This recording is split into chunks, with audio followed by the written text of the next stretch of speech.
Hoje vamos ver alguns causos do interior do Brasil. Mas antes de começar, clique no joinha abaixo do vídeo, no botão vermelho de se inscrever e vamos para os causos que o povo conta. Causo 1. O compadre da estrada. Rapaz, vou contar uma coisa que aconteceu comigo mesmo, lá pelos anos 80, quando eu ainda morava na fazenda do meu pai, no interior de Minas. Era época de seca brava, dessas que rachava o chão e o gado ficava magro que nem vara de pescar. Eu tinha ido na cidade buscar umas coisas para o sítio, sal mineral, umas ferramentas que tinham quebrado, e já estava voltando quando o caminhão velho começou a fazer barulho estranho. Uai, pensei, essa desgraça vai me deixar na mão justamente agora, com o sol já se pondo. Parei ali mesmo, na estrada de terra, meio perdido, quando escutei alguém assobiando uma música que meu avô sempre cantava. Olhei para todos os lados e não vi ninguém. Mas o assobio continuava, vindo lá de trás de umas moitas de mandacaru. Aí apareceu um velho,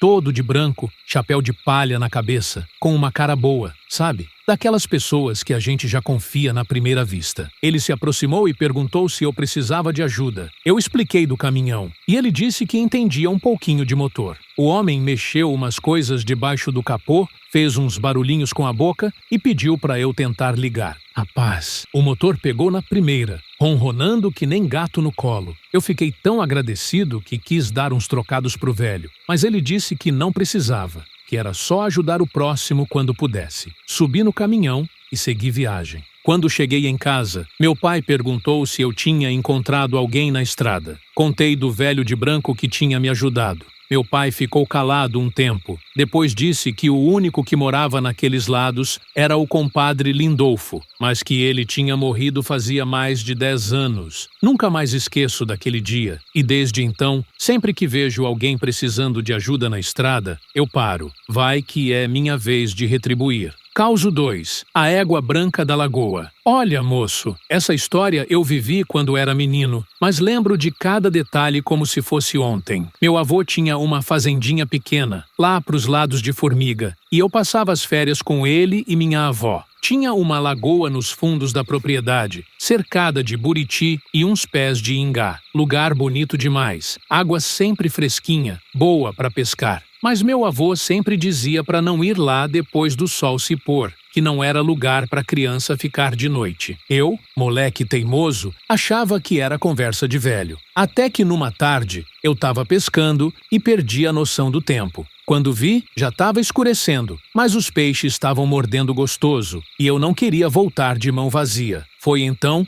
que escutei um barulho de água, como se alguém tivesse pulado na lagoa. Olhei e não vi nada. Depois, escutei de novo, mais perto. O coração começou a bater mais forte, mas eu fiquei quieto, segurando a vara de pescar. Aí, rapaz, do meio da lagoa, começou a aparecer uma luz clarinha, que foi ficando mais forte. E do meio dessa luz saiu uma égua branca, toda molhada, com a crina pingando água. Mas não era uma égua comum, não. Ela tinha uns olhos que brilhavam igual estrela. A égua me olhou diretamente e eu senti um arrepio que subiu da sola do pé até a raiz do cabelo. Ela relinchava baixinho, como se estivesse tentando me dizer alguma coisa. Fiquei lá parado, sem conseguir mexer nenhum dedo. Depois de um tempo que pareceu uma eternidade, a égua mergulhou de volta na lagoa e a luz foi sumindo. Quando voltou tudo ao normal, eu corri que nem louco para casa, deixando vara, peixe e tudo lá. Meu avô viu que eu estava apavorado e perguntou o que tinha acontecido. Quando contei, ele balançou a cabeça e disse que tinha gente que dizia que naquela lagoa morava a alma de uma égua que tinha morrido afogada muitos anos atrás, tentando salvar o filho do antigo dono da fazenda. Nunca mais pesquei naquela lagoa depois do pôr do sol, e até hoje, quando passo por lá, dou uma olhadinha para ver se a égua branca aparece. Ei, se você já viveu algum causo parecido ou tem uma história misteriosa para contar, deixa aí nos comentários. E se tá gostando desses causos do interior, não esquece de dar aquele gostei no vídeo e se inscrever no canal. Isso ajuda muito o nosso trabalho aqui. Causo 3. O sino da capelinha rapaz. Esse causo aqui mexe comigo até hoje. Aconteceu quando eu trabalhava numa fazenda grande, lá no sul de Goiás, cuidando do gado. Era uma propriedade antiga, dessas que passa de pai para filho há gerações. No meio da fazenda,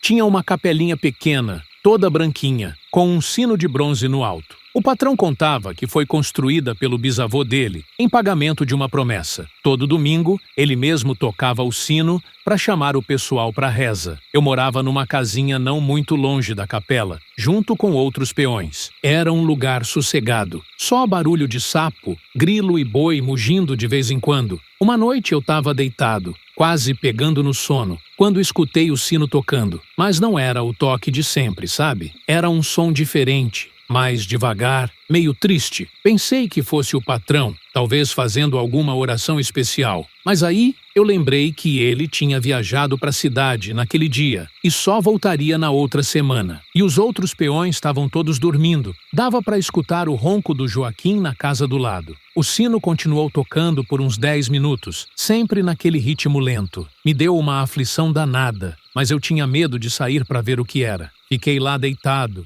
escutando, até que parou. No outro dia, contei para os companheiros. O Cícero, que era o mais velho, ficou sério e disse que já tinha escutado falar que quando o sino tocava sozinho, era porque alguém da região ia partir desta para melhor. Pensei que fosse superstição de gente simples, mas 3 dias depois chegou a notícia de que o seu Antônio, dono do sítio vizinho, tinha morrido durante a madrugada, justamente na hora que eu tinha escutado o sino. O mais estranho é que quando o patrão voltou da viagem, ele disse que a chave da capela estava com ele o tempo todo e que ninguém mais tinha acesso. Mas o sino estava lá, inteirinho, sem sinal de que alguém tinha mexido. Fiquei mais uns meses trabalhando lá e o sino tocou sozinho mais 2 vezes. E nas 2, alguém conhecido da redondeza morreu nos dias seguintes. Não sei explicar, mas sei que escutei. Depois disso, toda vez que escuto um sino tocando de madrugada, eu faço uma oração. Vai que é aviso de quem já partiu, cuidando de quem ainda está por aqui. Causo 4. O pescador do Rio Morto. Essa história aconteceu comigo quando eu era rapaz novo, lá para os meus 20 anos. Meu tio tinha um sítio perto de um rio que o pessoal da região chamava de Rio Morto. Não porque não tinha vida, mas porque as águas eram bem escuras e corriam devagar. Eu gostava de pescar naquele rio. Era meio isolado, cercado de mata fechada, mas sempre tinha peixe bom. Traíra, tucunaré, uns lambaris gordos, lugar perfeito para quem queria sossego. Numa tarde de sábado, eu estava lá na minha pescaria quando vi um homem do outro lado do rio, também com vara na mão. Achei estranho porque nunca tinha visto ninguém pescar naqueles lados. A mata era muito fechada para chegar até lá. O homem era alto, magro, usava um chapéu que escondia o rosto. Ele pescava igual eu, mas toda vez que eu olhava na direção dele, parecia que ele estava me observando também. Pensei em atravessar para conversar. Pescador sempre tem história para contar, mas a correnteza estava meio forte naquele dia. Resolvi ficar no meu canto mesmo. O estranho é que durante toda a tarde eu vi o homem pescando, mas nunca vi ele pegar nenhum peixe. E olha que eu sou observador, viu? Todo movimento de pescador eu noto, mas ele continuava lá, paciente, jogando a linha na água. Quando o sol começou a se pôr, eu arrumei meus apetrechos para voltar. Olhei para o outro lado para acenar para o homem, mas ele não estava mais lá. Pensei que tivesse ido embora, enquanto eu estava distraído guardando as coisas. No domingo, encontrei o Zé da Ponte na cidade. Ele conhecia aquela região igual a palma da mão. Contei sobre o pescador que tinha visto. O Zé ficou calado um tempo. Depois, perguntou como era o homem. Quando descrevi, ele balançou a cabeça devagar e disse que pelo jeito que eu tinha contado, podia ser o finado João Pescador, que tinha morrido afogado naquele mesmo rio fazia uns 5 anos. Diziam que ele voltava sempre para pescar no local onde tinha passado os melhores momentos da vida. Eu ri, achando que era conversa de interior. Voltei lá algumas vezes depois, mas nunca mais vi o homem. Até que um dia, conversando com um velho da região, ele me mostrou uma foto antiga do João Pescador. Era igualzinho ao homem que eu tinha visto do outro lado do rio. Causo 5. A luz da encruzilhada. Olha só, moço, essa é uma das coisas mais estranhas que já me aconteceu. E olha que eu já vivi muito neste mundão de meu Deus. Era tempo de colheita do milho, e a gente trabalhava até tarde para aproveitar o tempo bom. Meu sítio ficava meio afastado da cidade, e para chegar em casa, eu tinha que passar por uma encruzilhada que o pessoal evitava depois do escuro. Naquela noite, eu estava voltando da roça, cansado que nem cachorro velho. quando cheguei na tal encruzilhada. Era lua nova, escuro que nem breu. Só dava para ver o caminho porque eu conhecia de cor. Foi aí que apareceu uma luz no meio da estrada. Não era luz de carro, nem de lanterna. Era uma luz azulada, que ficava flutuando ali, meio metro do chão. Parecia até fogo-fato, desses que a gente escuta falar. Parei o jipe e fiquei observando. A luz dançava de um lado para o outro,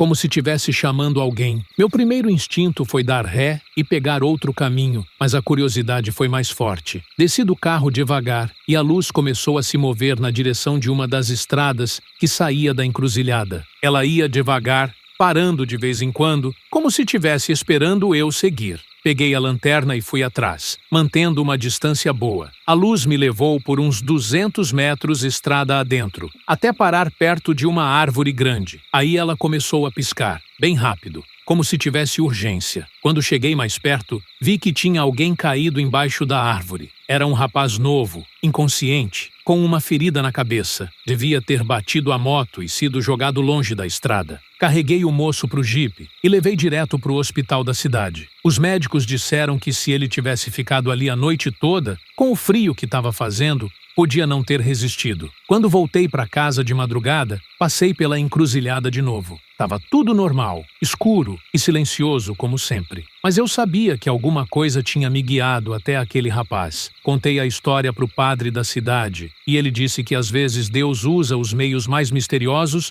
para obra de caridade. Não sei explicar o que foi aquela luz, mas sei que ela salvou uma vida naquela noite. E desde então, toda vez que passo por uma encruzilhada à noite, eu presto atenção. Vai que alguma alma penada precisa da minha ajuda para fazer o bem. Se você também já teve algum encontro inexplicável ou conhece causos da família, compartilha com a gente nos comentários. E não esquece de curtir o vídeo e se inscrever no canal. Cada gostei nos motiva a contar mais histórias do nosso interior. Causo 6. O boi que chorava. Rapaz, essa história me deixou pensativo por anos. Aconteceu quando eu era capataz numa fazenda de gado, lá no Mato Grosso do Sul. Fazenda grande, com milhares de cabeças de gado espalhadas pelos pastos. Tinha um boi na propriedade que chamava a atenção de todo mundo. Era um zebu grande, forte, com uma marca diferente no couro, uma mancha branca no formato de cruz, bem no meio da testa. O patrão tinha carinho especial por esse bicho. Dizia que era quase mascote da fazenda. O boi vivia num pasto perto da sede, e toda manhã, quando eu passava para ver os outros animais, ele vinha até a cerca como se fosse cumprimentar. Bicho manso, nunca deu trabalho para ninguém. Mas um dia eu notei que ele estava agindo estranho. Ficava parado debaixo de uma árvore, olhando para o horizonte, e de vez em quando soltava uns berros diferentes. Não eram mugidos normais, eram uns sons quase humanos, cheios de tristeza. Os outros peões também perceberam. O Sebastião, que entendia muito de gado, disse que nunca tinha visto boi se comportar daquele jeito. Parecia que o bicho estava com uma aflição danada. Na terceira noite, eu estava fazendo a ronda quando escutei o boi fazendo aqueles sons esquisitos. Mas dessa vez era diferente. Parecia mesmo que o bicho estava chorando. Fui até o pasto com a lanterna e vi uma cena que me arrepiou todo. O boi estava ajoelhado. Isso mesmo, ajoelhado igual gente na igreja, com a cabeça baixa, e dos olhos dele desciam umas lágrimas grossas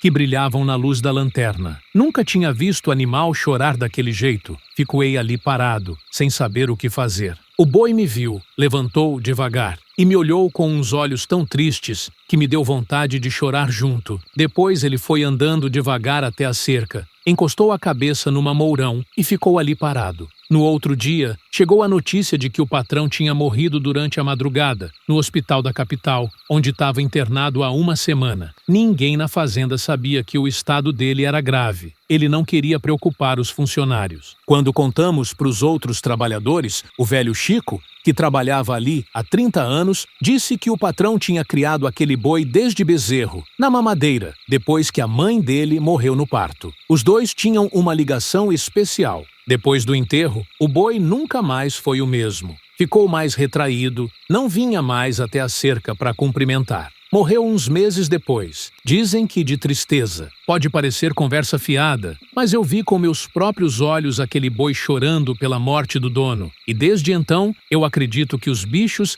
sentem muito mais do que a gente imagina. Causo 7. A Mulher da Chuva. Moço, vou contar um causo que até hoje me deixa pensativo. Aconteceu numa época de seca terrível, quando eu morava num sitinho lá no sertão da Bahia. A seca tinha começado fazia quase 2 anos e a situação estava ficando desesperadora. O açude estava quase seco, o gado morrendo e as plantações viraram pó. Todo mundo na região fazia novena, promessa, procissão, qualquer coisa para pedir chuva, mas o céu continuava limpo, sem uma nuvem sequer. Eu estava voltando da cidade num final de tarde, desanimado porque não tinha conseguido crédito no banco para comprar ração para o gado, quando vi uma mulher parada na beira da estrada. Ela era diferente do pessoal da região, pele bem clara, cabelo preto comprido, vestido azul que parecia novo. Parei para oferecer carona, como sempre fazia com quem encontrava na estrada. Ela agradeceu e subiu no jipe. Durante o caminho,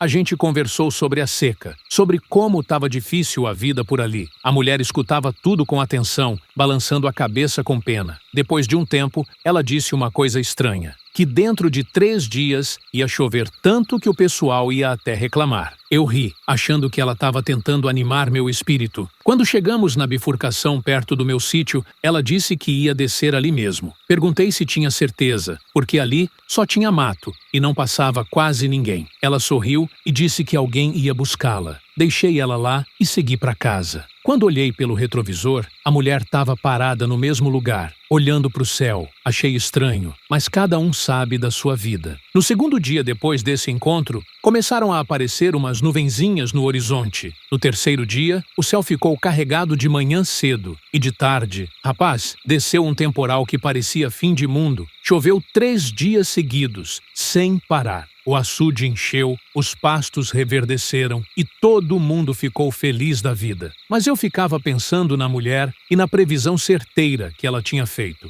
Tempos depois, contei a história para o padre da cidade. Ele ficou quieto, pensativo. Depois disse que às vezes Nosso Senhor manda seus anjos para anunciar as bênçãos que estão por vir. Nunca mais vi a mulher, apesar de sempre prestar atenção quando passava por aquela bifurcação. Mas toda vez que vejo nuvem carregada no céu, eu lembro dela e da certeza que tinha na voz quando falou da chuva. Pode ser coincidência, pode ser fé, pode ser mistério. Mas sei que ela sabia de alguma coisa que nós não sabíamos. Causo 8. O cachorro do cemitério. Vou terminar com um causo que aconteceu comigo quando eu era menino, mas que me marcou para a vida toda. Minha família morava numa cidadezinha pequena, dessas onde todo mundo se conhece e as novidades correm ligeiro. Do lado da nossa casa tinha um cemitério antigo, cercado por um muro baixo de pedra. Durante o dia era um lugar tranquilo, com bastante sombra, mas de noite todo mundo evitava passar por ali. Eu tinha um cachorro vira-lata chamado Trovão, que era meu companheiro de todas as horas. Bicho esperto, corajoso,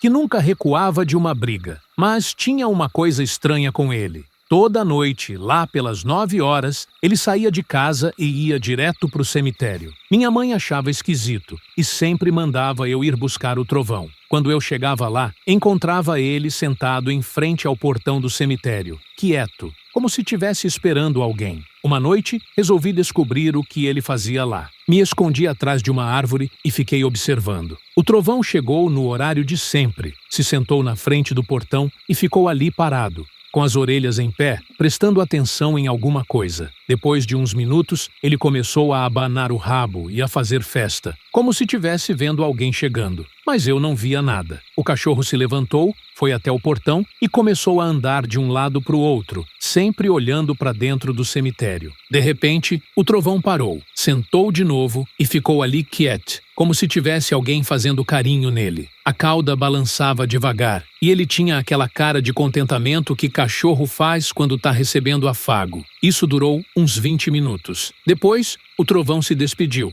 Latiu baixinho 2 vezes, como fazia comigo quando eu saía de casa, e voltou correndo para casa. Contei para minha avó, que era pessoa sábia e entendia dessas coisas. Ela disse que cachorro tem um instinto especial para sentir a presença de espíritos e que talvez o Trovão tivesse fazendo companhia para alguma alma que precisava de carinho. Perguntei ao seu Manuel, que cuidava do cemitério, se ele conhecia alguém que tivesse morrido com um cachorro de estimação. Ele pensou um pouco e lembrou da Dona Conceição, que tinha morrido no ano anterior e tinha um cachorro igualzinho ao Trovão, que morreu de tristeza poucos dias depois dela. O túmulo da Dona Conceição ficava bem em frente ao portão do cemitério. O Trovão continuou com essa rotina por mais alguns meses, até que uma noite ele não voltou do cemitério. Quando fui procurar, encontrei ele deitado em frente ao túmulo da Dona Conceição, dormindo o sono eterno, com um sorriso no focinho. Até hoje acredito que, naquela noite, ele finalmente pôde ir encontrar a pessoa que estava esperando todas as noites